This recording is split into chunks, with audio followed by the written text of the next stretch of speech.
Okay, we're back. So in this case, high signal to noise ratio plus this gives you something that you can't miss.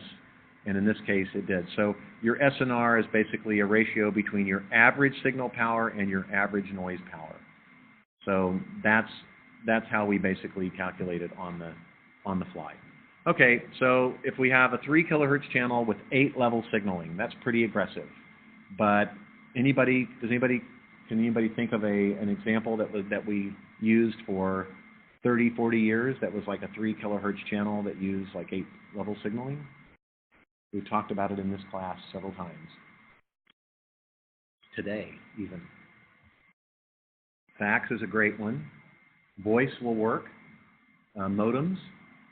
So voice needs more than 8. It needs a couple of hundred. But modems don't, and fax machines don't. So those are good examples.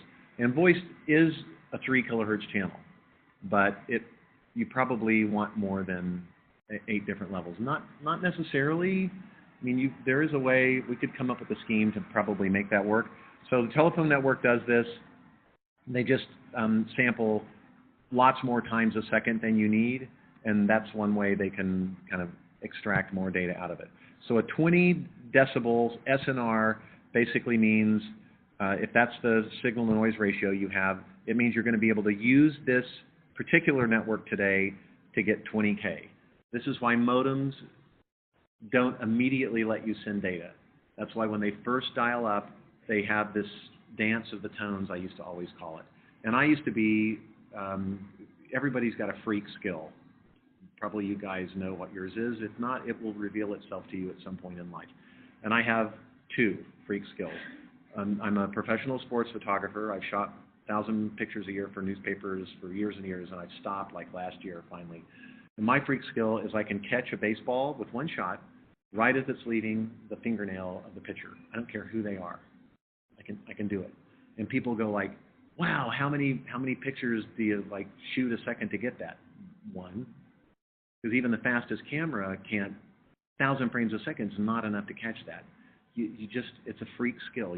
And photographers all have something they shoot the best.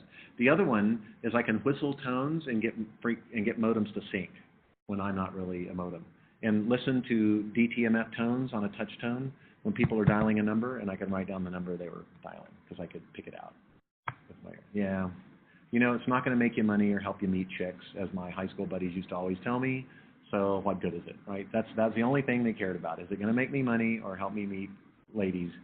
So that was the way those knuckleheads talked. So I'm glad I don't have anything to do with that anymore. But it is actually useful to have a technical nerd skill. Do you guys know what yours is? You don't have to tell me what it is, but do you have one? Do you know that you have one? No, one will reveal itself to you. And just be aware. Let it happen. Let it show itself to you, and then embrace it and figure out how to make the world a better place with it. So what is line coding? This is really the reason why this chapter is added to the class. We needed to kind of build up. But what I want to show you in the next amount of time we've got is based on what we understand are the things that are out to get us on these networks, how are we actually going to pick a scheme to encode? And there's a couple of new twists in here that we haven't talked about that are going to make you guys go, oh yeah, right? So this is something that matters to us as computer scientists. So you've got a way of characterizing a particular transmission network. It's got a certain amount of power, and the more power, the more it costs, which is why we don't want to use super high frequency networks. That's why we're all fighting on that spectrum chart over the stuff in the middle, and not the low stuff because it doesn't have enough frequency spectrum to carry bits, and not the super high stuff because it's expensive. And then there's bit timing. How fast does it take a pulse to get recovered back to a state where we can send another one? How efficient is the bandwidth? Low frequency content, you know, what's going on with this? Error detection, polarity concerns. We haven't talked about that yet. And then does it cost enough? So here are some common ways of encoding signals on a line. Unipolar is one where if you're trying to send a 1, you send a positive voltage. And if you're trying to send a 0, you don't.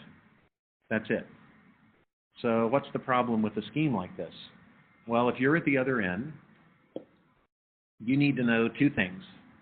On the receiving end, you need to know what the value is they're trying to send you and how often. You don't think about the how often very much, but if we go back to the way these systems are designed, they all have I don't want to use the word frequency because it makes you think I'm talking about the cable again.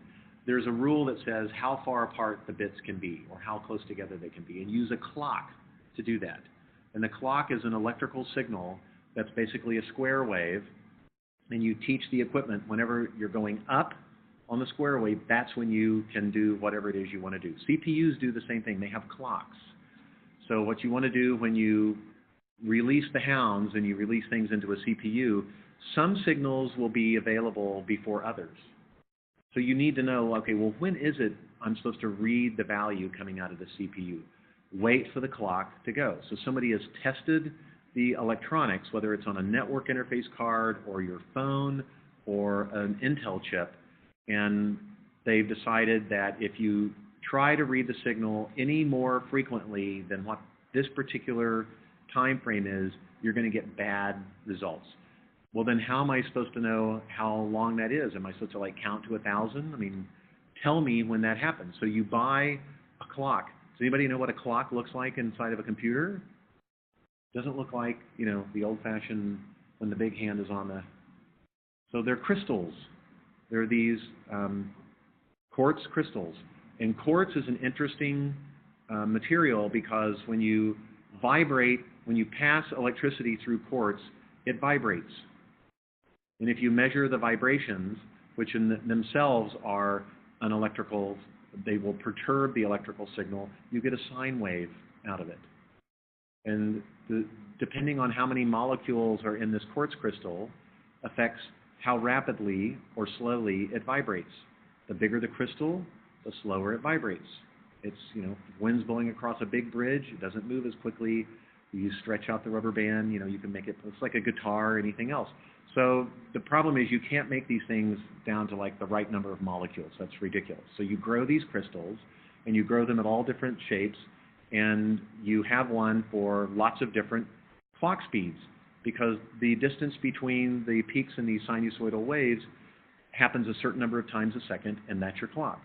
So you figure out what clock speed you need, and you go buy that crystal. It comes in a little encasement, and you solder it into your motherboard, and you teach your electronics, listen for the pulse coming from this component. That's your clock. And you can send it to every device on the motherboard if you need.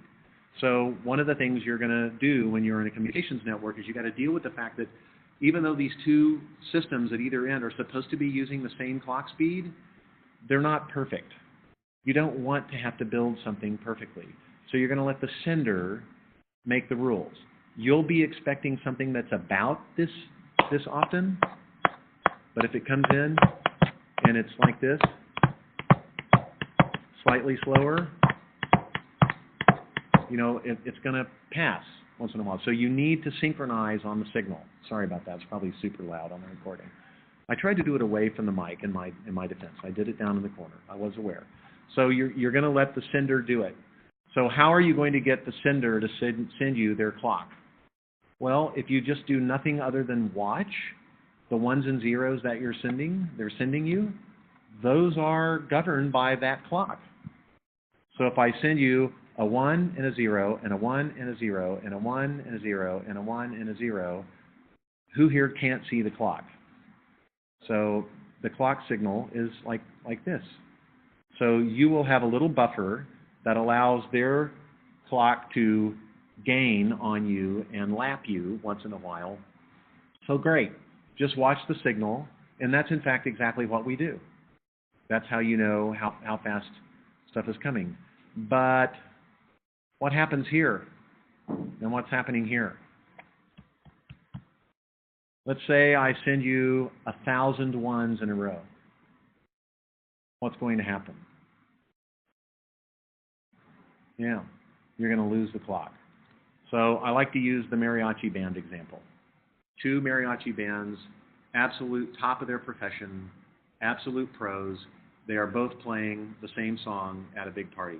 you lower a screen of silence between them. For 1 second, you open it back up. Are they still at the same place in the song? For 1 second? They can't do it for 1 second? If you and I start reciting the Pledge of Allegiance and we can hear each other and then I shut the door for a second and open it, we're going to be, okay, what about for 30 seconds? What about for a minute? So the amount of time that that curtain's there is the amount of time you are sending a signal with no perceptible clock. So this is not a good idea over a long-haul network or where you're sending digital data. Now, if you're trying to send analog a human voice, then there's always stuff going on with the human voice, even background noise and things. So let's say we have a polar non-return to 0. So if you send me a 1, I'll do that. If you send me a 0, I'm going to do that. And a 1's going to be here, and a 0's going to be here, and a 1's going to be this. So at least I can tell the difference between the signal being alive and the signal being dead, because this one looks like it's just dead. But it still doesn't solve that problem. I still have these long periods without a clock, and I have issues. So we can do a different one called NRZ inverted, non-return to 0 inverted, or differential encoding. So we're playing opposite day a lot. So today is normal day, so a 1 is a 1. Now today is an opposite day. Normally it would be down here, but I'm going to put it up here because it's opposite day. So then I go back to my normal day again, and I'm going to reverse it, but then it's opposite day again, so when I go from a 1 to a 0, I'm going to keep it the same. Normally I would. So you basically have a different kind of scheme, so that anytime you go from a 1 to a 0, you keep it the same. Anytime you go from a 0 to a 1, you flip, basically. And it's a little more complicated than that, as you can see by looking at the graph. But basically what you're trying to do is avoid these. You're trying to avoid these by turning them into multiple 1s at a time, cause you to reverse with every 1. So if you have a long string of the same bit, you will reverse because it's opposite day every other day. So it'll look like that. So that's great. That's terrific. It solved this problem. What does it do if you're sending this? Yeah, you're in trouble again. It's not really going to necessarily help you. If you continue to do it, somebody might think the clock is half the speed that it is. So then you have bipolar encoding, which is like when some days you're really happy and other days you're like crazy. So this is bipolar encoding. This is where you have a 0 is a 0 all the time, but 1s reverse. The first time you have a 1, it's up. The next time you have a 1, it's down. That's not good enough. So, I mean, these schemes are like dozens and dozens of these things. So the phone network uses a version of Manchester encoding. And what Manchester encoding does is it doubles the clock rate, and you always have a transition with every bit. It's guaranteed. So this now becomes a 1. The up followed by the down, that's a 1. A 0 is continue where you were and go back up. So this is also doing polarity inversion as well. So at least you're going to have 1 in the middle. So your clock has to be twice as fast, or in other words, you're sending half as much data, because if I really drew this right, I would stretch this diagram out to be twice as long as these others. Because if I'm really using the same clock, I don't have a signal here. If I'm using the same clock, the clock signals happen here and here. So what I've done is I've used the clock twice as fast, and since you can't just invent a network that just goes twice as fast just because you say so, then what you're really doing is cutting the bandwidth in half. But it solves the problem because it puts this encoding in the middle, and when I have long strings of single bits, it looks like this. When I have long strings of alternating bits, it still is okay. So this will work. And then there's one that's called differential, which is a variation on it. That's all it is. It makes it less likely that you're going to start thinking these are your clock signals here by reversing it. So not only do you have them in the middle, but more frequently you have them on the dotted lines as well. So this turns out to be an issue. And what you have to do when you design something like Ethernet is you're going to have to make a decision on which of these encoding schemes you need to use. These increase the cost of your electronics, increase the complexity of it, perhaps, increase the chance that you're going to introduce a bug because the more difficult they are. But you can buy these, you can get these libraries that'll take data and do encoding this way. And so, I was going to make a couple other points, but we'll move on. So here's basically the spectrum of line codes. I guess I will go ahead and mention one of them. At the beginning of every Ethernet frame, you have what's called a preamble. Do you guys remember this? So it's not something that we ever will see with Wireshark or Cinder. Why? Say it louder. It's down at the physical layer. All right, Wireshark is a piece of software. It's asking your network card to give it a copy of what it sees. But by the time the network card is up at a layer where it can respond to a logical query like that, it's already determined that the Ethernet frame was valid by checking the checksum and all that. But the frame doesn't really start until the preamble is over. So it'll throw the preamble out and hand it to you. So this is why you don't see it in Wireshark, but it's basically there. But that preamble is an interesting pattern. It's 7 bytes of 10101010, followed by 1 byte of 10101011. And you can cut the size of this preamble down, and most networks do. It's an option that's enabled called short preamble, truncate preamble, minimal preamble, etc. And then there's another thing I need to tell you that's also a time saver cheat, which is with clear to send and request to send and clear to send on Wi-Fi. You can actually set a data size under which CTS and RTS will never be sent. So you remember we talked about the distribution yesterday of why CTSs and RTSs don't cause collisions very often, and why that scheme is better than what Ethernet did, and just like try and see what happens, because they're very small. So probabilistically, they're less likely to bother someone. You will have collisions, but they're unlikely. So what most Wi-Fi hotspots I've looked at do is they set a number below which, in packet size, they say, some data packets are small too. So why do we need to get permission with a small packet to send a small packet? I mean, we're like doubling the chance of issues here, so why not just send the data and just try and see what happens? If it doesn't get through, then the request to send wouldn't have gotten through either. They're close to so just get rid of it. Don't do the clear to send. And what a lot of networks will do is get rid of it altogether for all size data packets. Risky, lots of retransmissions, but that's something you can look at on a network to see if you actually spot CTSs and RTSs. You may not see them. It depends on the Wi-Fi network. It depends on the size. So if you want to try it, if I can come up with a lab, I'll give you guys one. But you can try pinging with 1 byte, and then with 10 bytes, and then with 100 bytes, and with 1,000 bytes, and 10,000 bytes. And see if somewhere along the way you start seeing CTSs and RTSs that you didn't before, because the packets become too big. So you can tell what's going on in a Wi-Fi router with something just as simple as that. So what this basically is showing you is the spectrum of line codes. You have high content at low frequencies with NRZ. With Manchester, you've got high content at very high frequencies as well. So phone network basically uses this.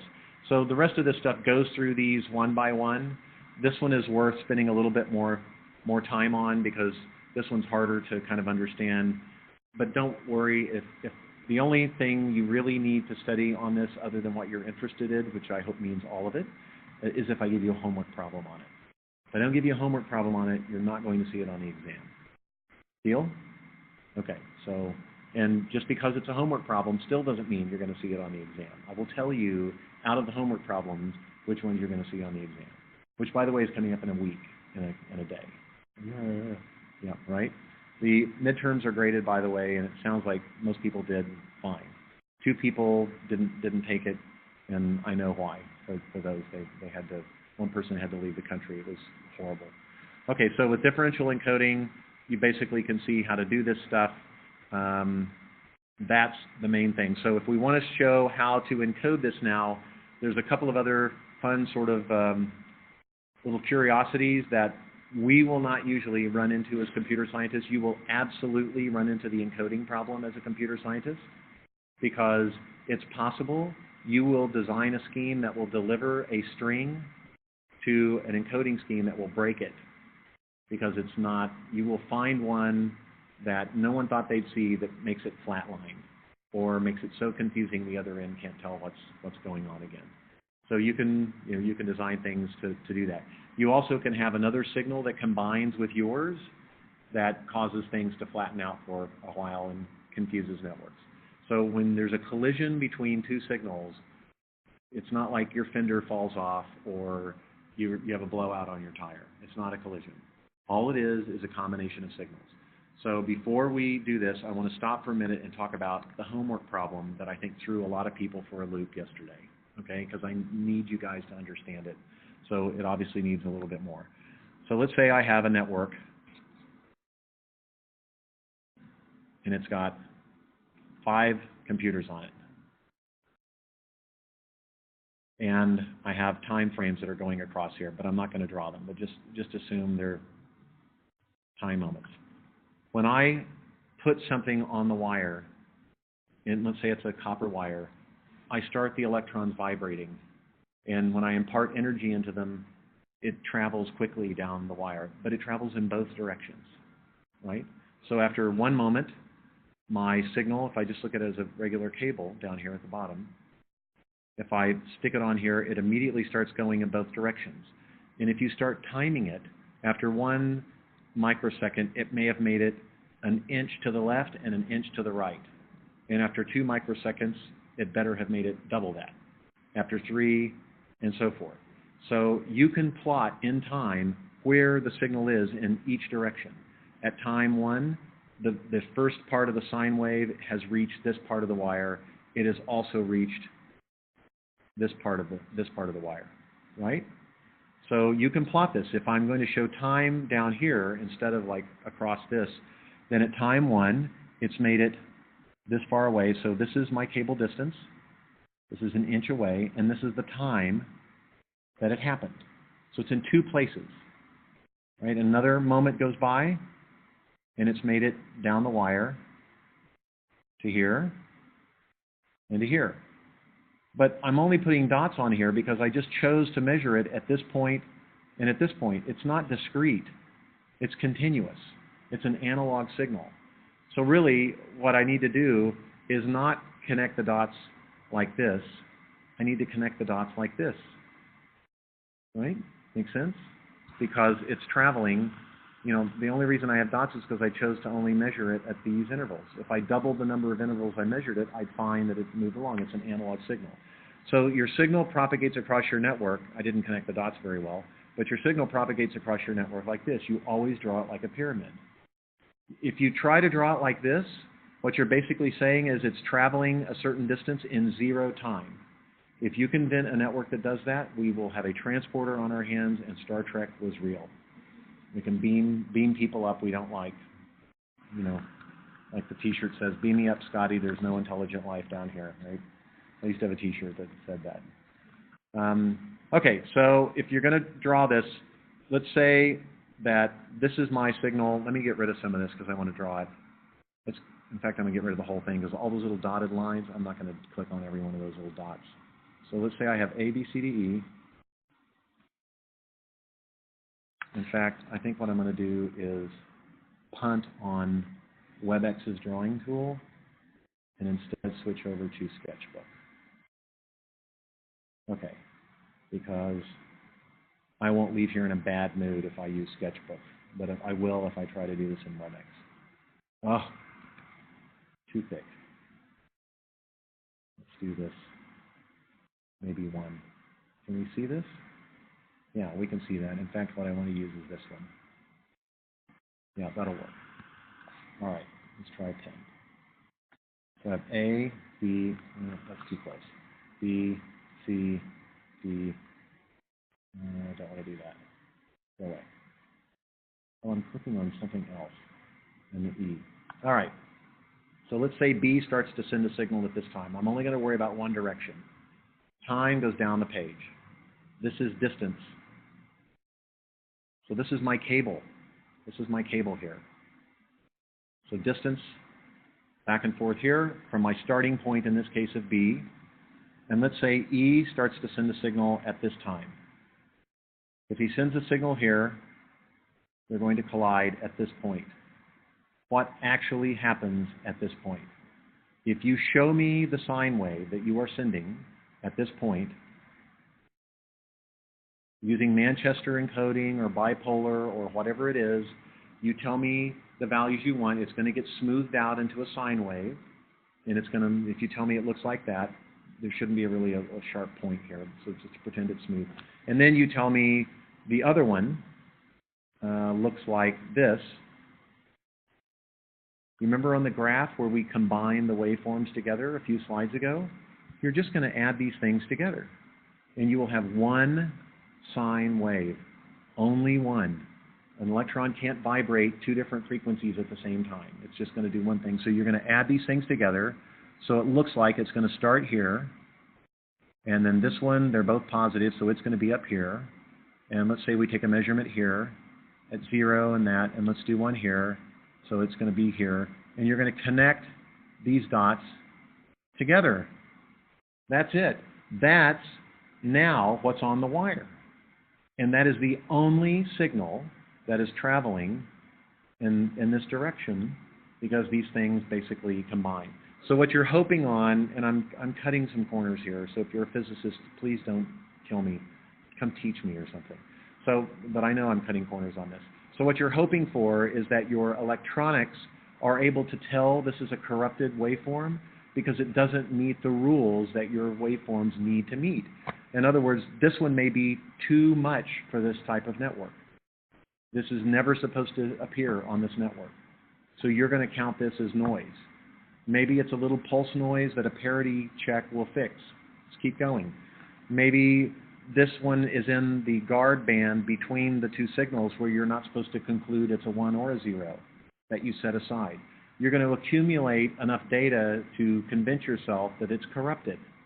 And just in case you can't, when B on Ethernet, when B and E figure out that it's corrupted, because they are going to know instantly what's going on, because they have the original pattern. They know what's supposed to be on the wire. So when this thing comes back, they know where they're supposed to be in the script, and they can hear that it's not the same. So they know there's corruption. They will intentionally stop sending their signal and start sending a massively corrupted jamming signal. That's like completely illegal at every bit along the way. Just in case anybody was slow about, well, I'm not sure, you know. It's like at my house we have this debate. No, the plant is dead. It needs to be thrown out.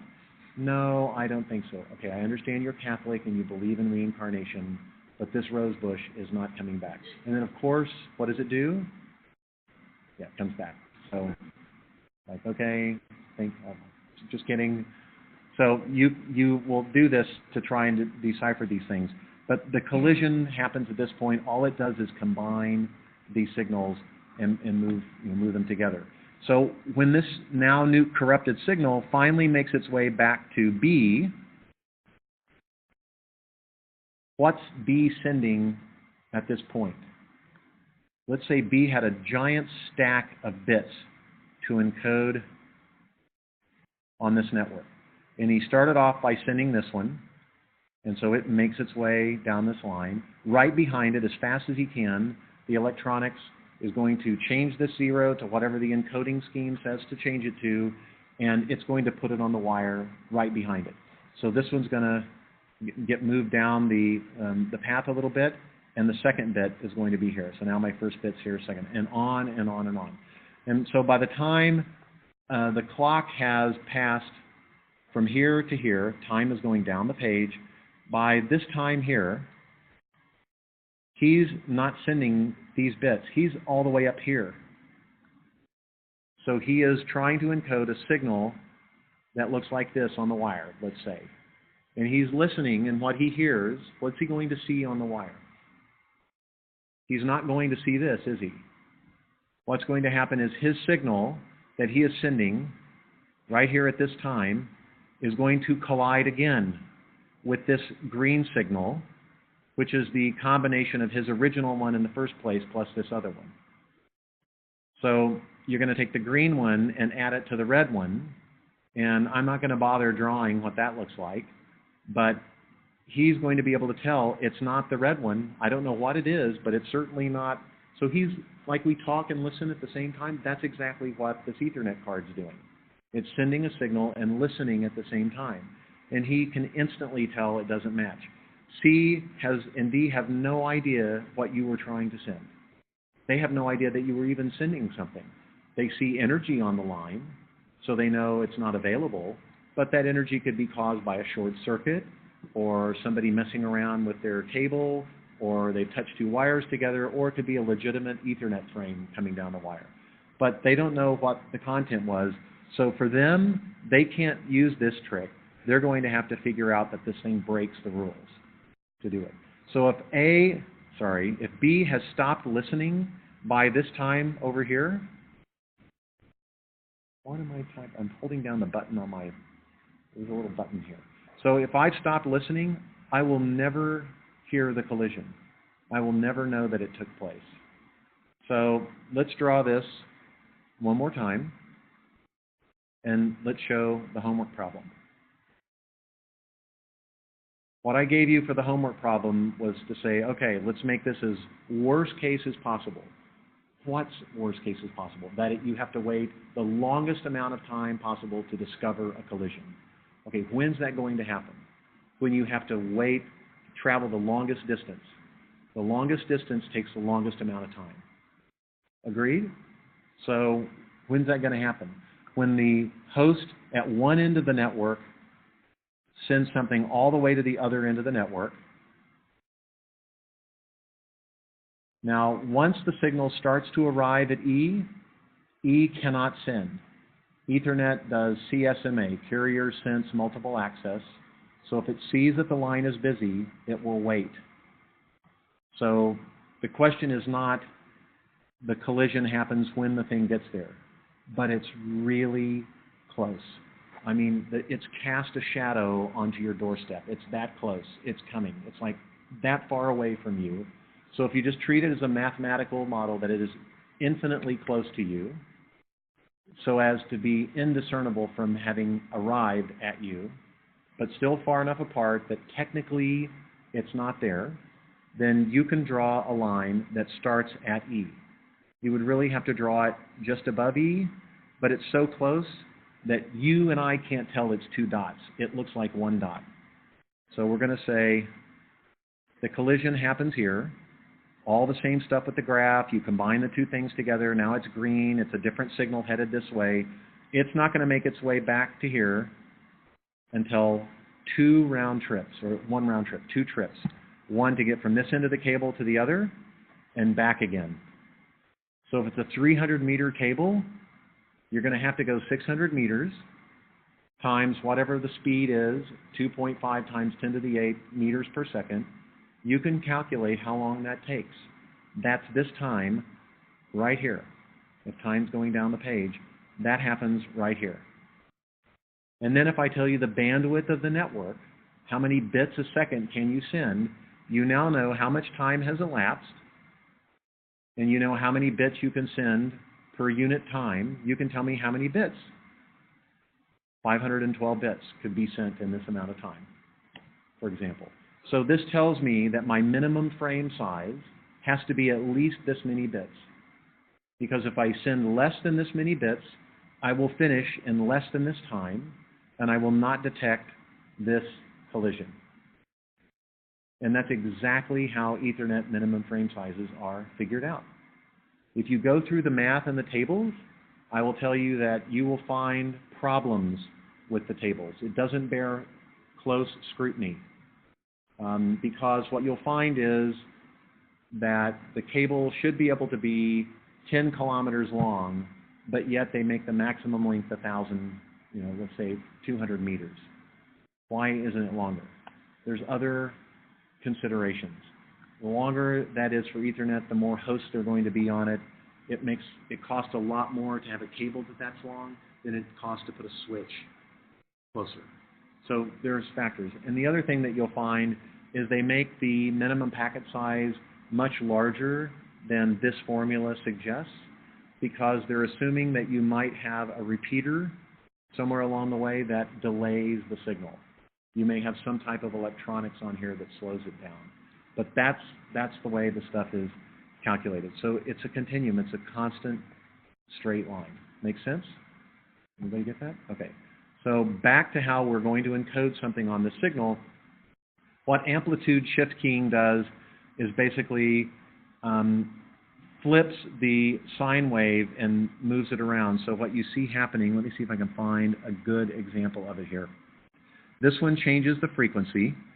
You see how the peaks are further apart than they are here.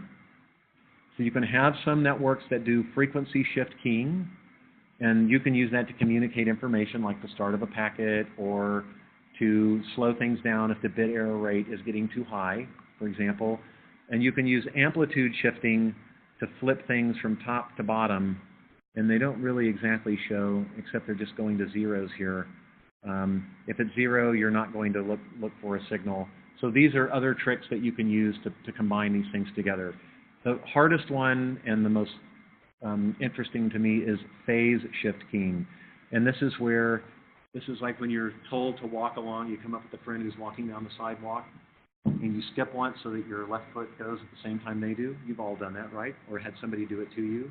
It's a little weird, but it's affection, right? I mean, nobody views it as mean. They sort of view it as like a friendly thing to do.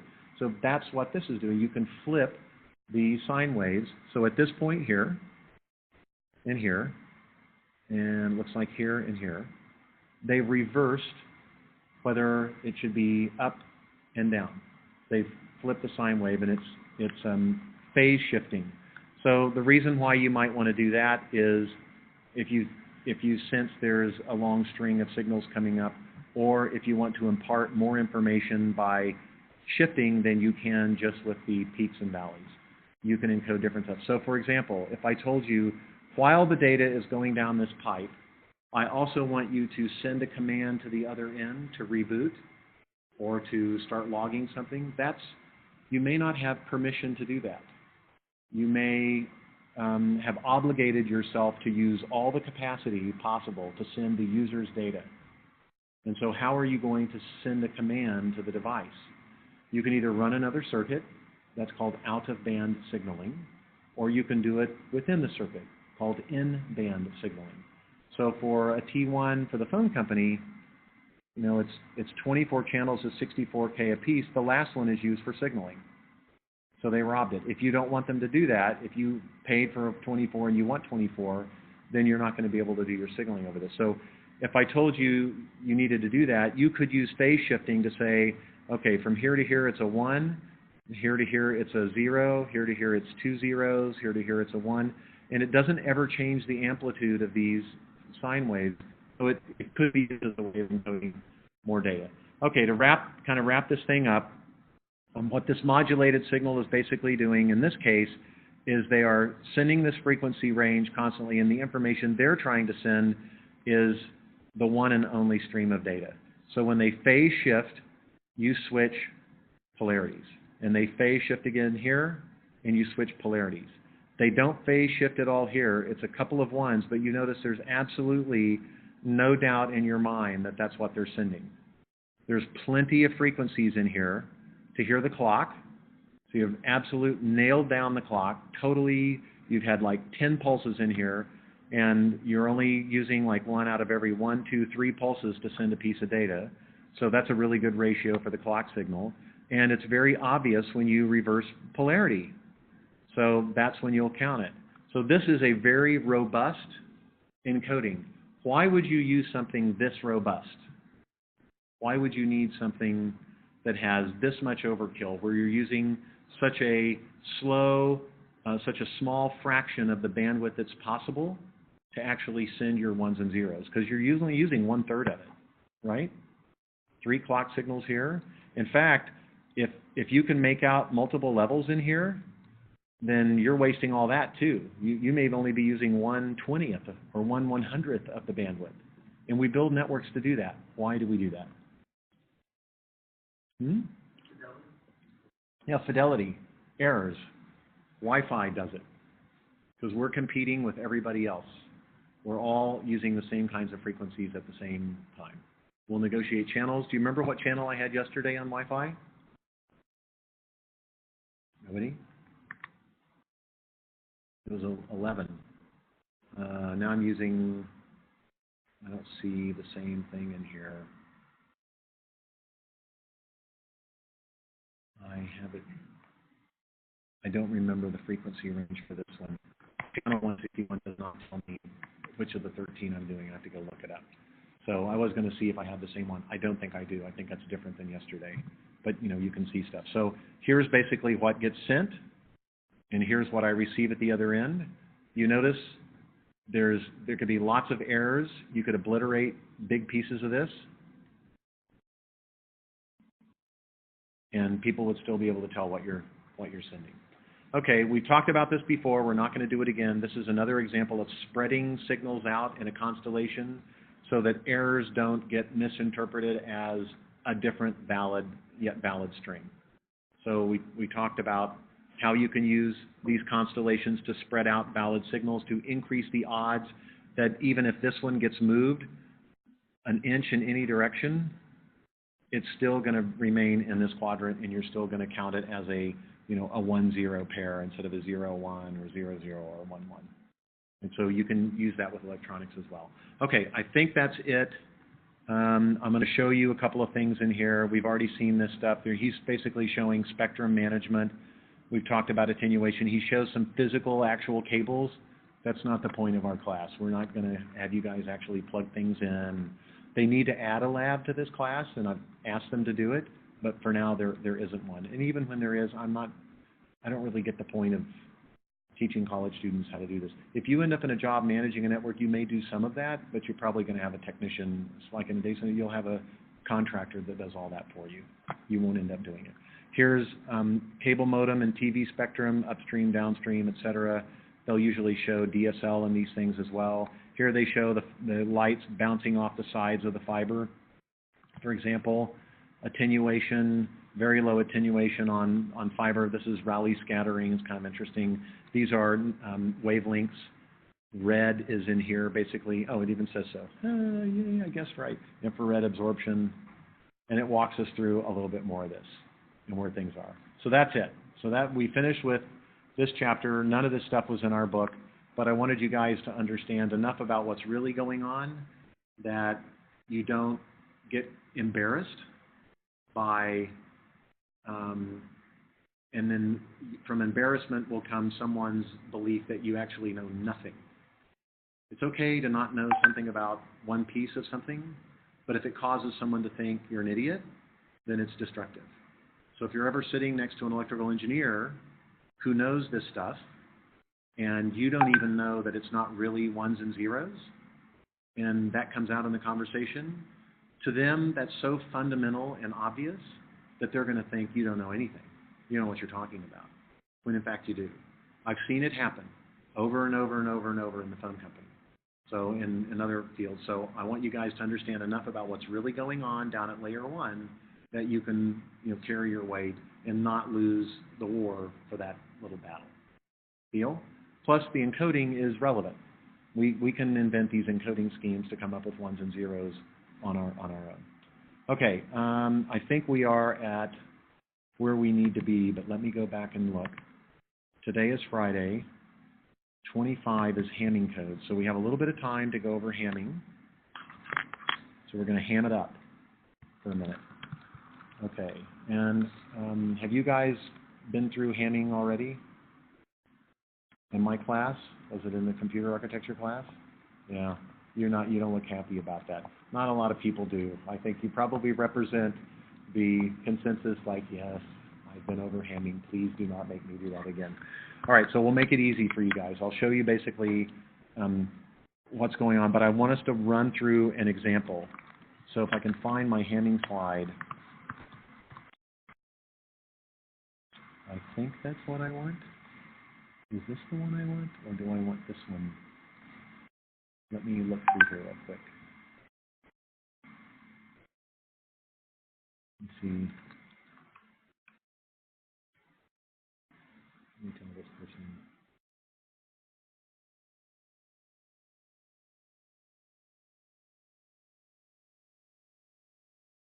I'm teaching. Stop it. Okay. Share. For some reason, when you set no notifications up on a Mac, which it automatically does when you plug in a projector, by the way, so you don't get embarrassed by people sending you, like, you know, crazy texts, thank God, it doesn't apply to WhatsApp, which just drives me crazy. At least it doesn't pop up, but still, it's, okay, Hemming, Crezo, that's it. All right, let's get this loaded. It'll be a review. I may give you guys a problem to just work through one, just because, and it'll be super easy. You should be able to go back and look at it if you've done it before. So what we, there's a simple example that's worth talking about for a minute. This is going to take 10, maybe less minutes. If you've taken the architecture class, Stallings' textbook uses this example. Suppose you have these 4 bits that you want to send, 1, 1, 1, 0, and let's say they're in this order from the top through the middle, here, and then left. Doesn't matter. You just figure out some way to do it. And you put them each in a Venn diagram, and what you're going to calculate is parity. So these 3 add up to an odd number of 1s, so you're going to put 1 here to make it even in the circle A. And over here, it's already an even number of 1s, so you'll put a 0 to make it an even number in circle B to keep it that way, and the same thing in C. So you're going to now send 1, 1, 1, 0 plus these 3 bits, A, B, C. This is what you will transmit. You add these bits in right before you put the data in harm's way, whatever that means. If it means sending it across the data bus, or storing it on the hard drive, or putting inside an Ethernet frame, or putting it across a modem, whatever harm's way means, even putting it in RAM, whatever scheme you come up with to protect it, you add the bits of protection right before you transmit it. So it's immediately before transmission. You send the whole thing. At the other end, you get it back. And let's say this is what we get back. And if I follow my scheme here, now it looks like 1, 1, 0, 0, A, B, C. So I dutifully refill this diagram back up with this picture, and now I ask myself, were there errors? And they could occur anywhere. They could occur in the parity bits or in the data bits.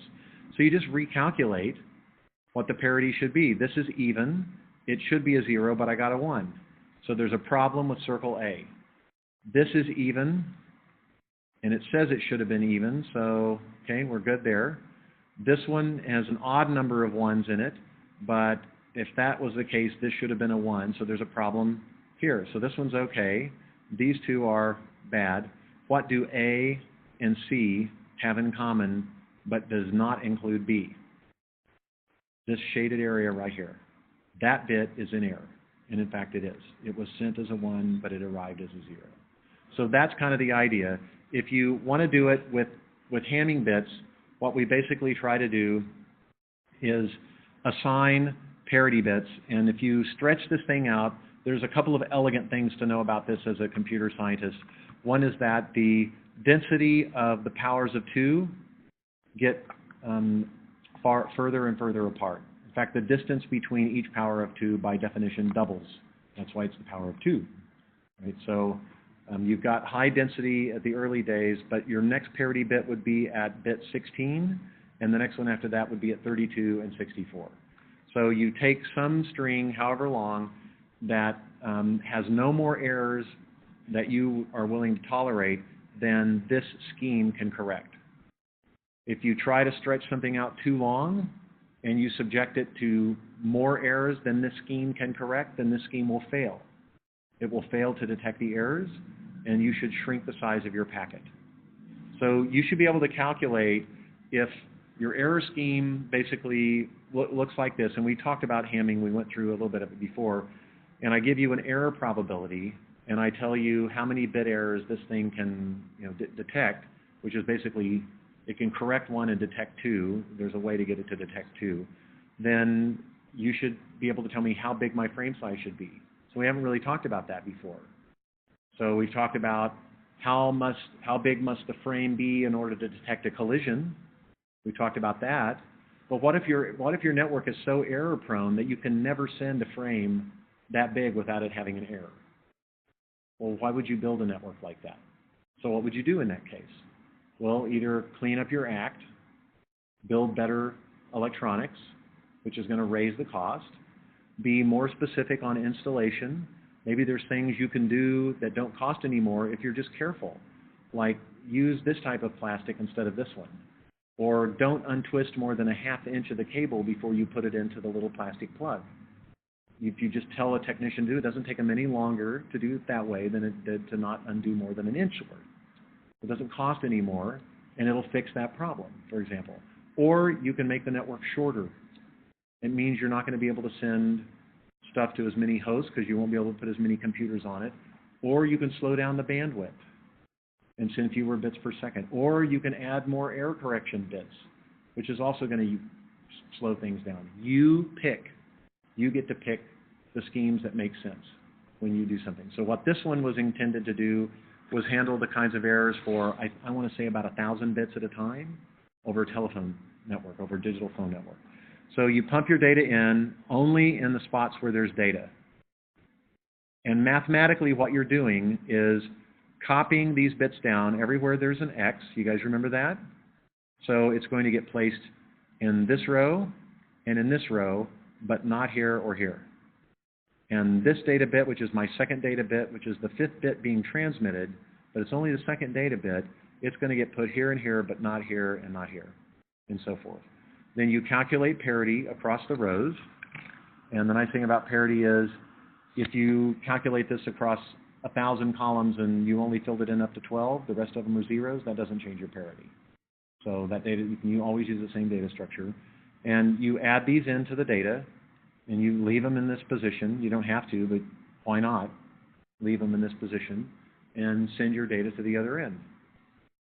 So it doesn't matter where you put the parity bits. You could carve them all out and put them at the end if you want, or put them all at the front. It doesn't make any difference, just as long as you send them across. And then you recalculate it again. So mathematically, this is what you're doing. You're XORing these things together.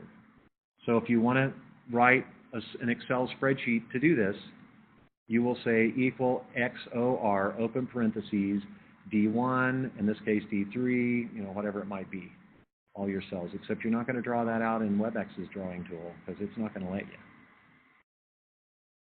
Right, because it doesn't like, I actually got to an engineer that designed this and said, you guys screwed the thing. I mean, it's like, this didn't used to do this. And the guy goes, no, it's not a bug. I go, no, it's a bug. And he goes, no, it's a kind of a design deal. I go, so you want it to work like this? Well, I'm just saying it's not a bug. I'm like, okay, well, let me put it to you this way. In the demo video that you record that documents how this program is supposed to work, and in your sales videos, you can't do that anymore. So you're basically misleading your customers by telling them it'll do something that you say you're okay that it doesn't. Oh. We'll fix it in the next release. Thank you very much. So, and it still hasn't been fixed. Whatever. Okay, so that's why I have Sketchbook. So if I give you guys a problem, it's not going to be the same thing I gave you in the last class. It's going to be something like, here's my bit error rate. Here's the length of the network. If I can come up with something fun, I'll give you one that basically says, how big reasonably should my frame? Can I make my frame as big as I can make my frame, or should I make it smaller? Should I back off? So, all right, that's it. Thank you very much, guys. You have a homework that was issued yesterday. You had one that was due yesterday. That was because I issued it late. The one that would normally have been due today is due tomorrow, so we've shifted it over. You'll get another one today. Did I say Sunday? I gave you Sunday. Thank you. I did remember thinking, like, why ruin Saturday night? Thank you. Made it Sunday. I will give you one that's due on Monday, but it'll be a little smaller because it's not your fault. And we have 1 week left. I think we have 2 homeworks after that. I think we have one on Monday and Wednesday. I don't think we have another one after that. And I think we're done with the labs pretty soon. I don't know why I'm like guessing. We can just pull this up and look. Now, so the socket lab I give you today, I'll give you a week to do. It's the hardest one by a mile. And I'm not positive you guys will find it fair. Try it. Do not get caught spending 100 hours on it. After you spent a couple of hours on it, if it's not happening, complain to the TAs. And if they hear more than a few complaints, they'll tell me, drop it. It's not going to work. So what I don't want you to do is spend all your time trying to get the lab, that video lab done, and then back yourself into a corner having done none of the rest of the homework. Okay? So I'm telling you I'm cautious about this one. I've never assigned this lab to this class before. So it's been around for years. Kuros has assigned it to tons of places, so it's doable, but until we've tried it at the University of Houston, I'm nervous. I'm watching for feedback from you guys to see, if you like it, if it makes sense. Because if the author's in the room and there's a problem, well, you're golden. But I'm not the author. So, and then we've got a couple of more Wireshark labs, but the Wireshark labs are easy, right? I mean, you're just going through and finding them, and they give you a packet to go by if you can't generate it yourself. So if you think about it, try the Wi-Fi one. See if you see clear to send and request to send. And if you don't, try increasing. Come on in. We're done. Try increasing the packet size and with a ping to some site and see if you can tease a bigger one out of it. All right, guys. Thank you very much. Have a great weekend. Bye-bye.